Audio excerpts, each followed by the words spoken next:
Olá, crianças do terceiro ano! Hoje nós vamos fazer uma aula diferente, nós vamos falar um pouquinho sobre os engenhos lá no período colonial.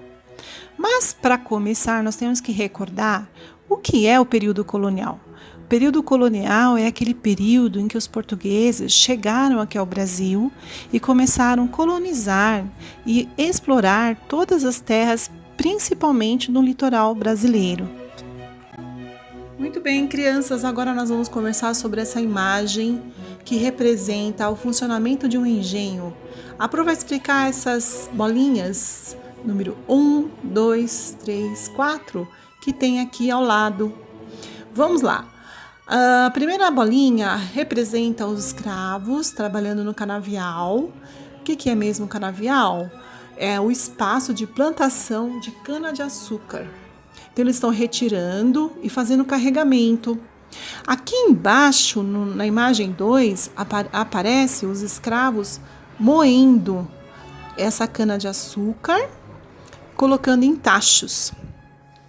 Em seguida, o caldo da cana-de-açúcar, ele era cozido em grandes tachos de cobre até se tornar um melaço. Esse melaço era cozido e despejado em formas de barro. Esse açúcar, ele era retirado depois dessas formas, batido e seco ao sol. Depois de seco, o produto era encaixotado e enviado aos portos de onde seguia diferentes regiões da Europa.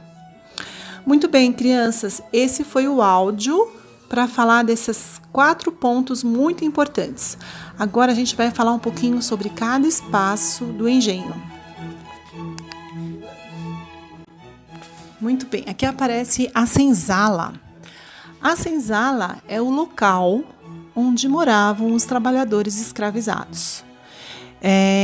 Esse local, crianças, era um local que tinha pouca higiene e não tinha conforto nenhum.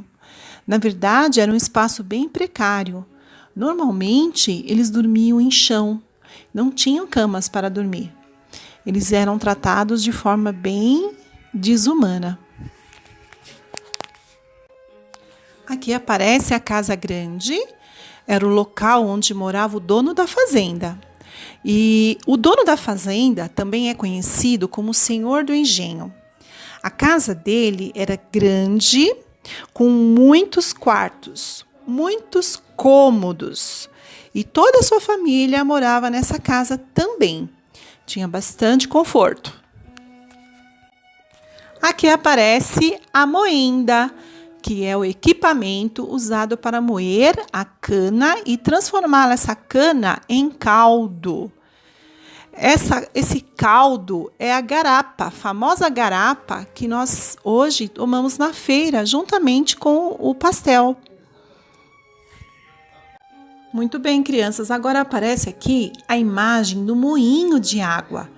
É uma grande roda que, quando movida pelas águas do rio, ela gera uma força para moer a cana.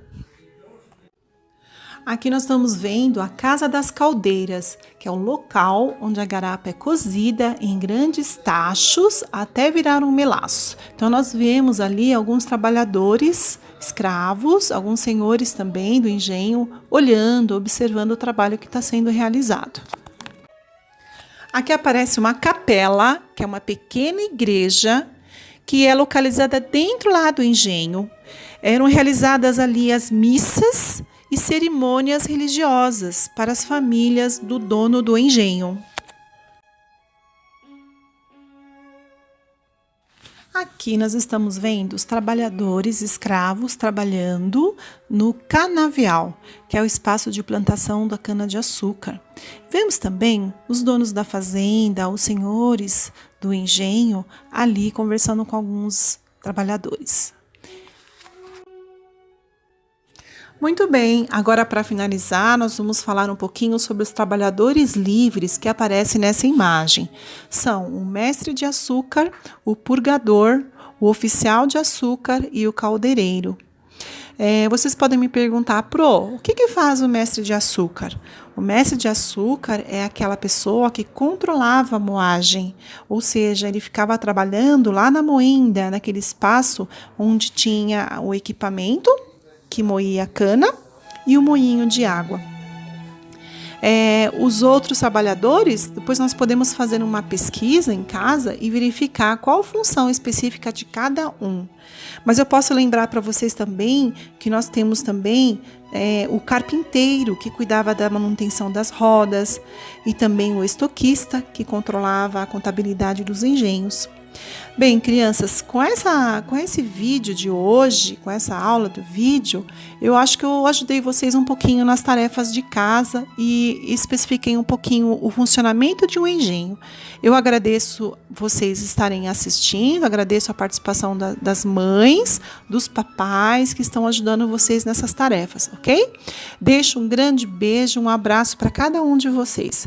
Até breve!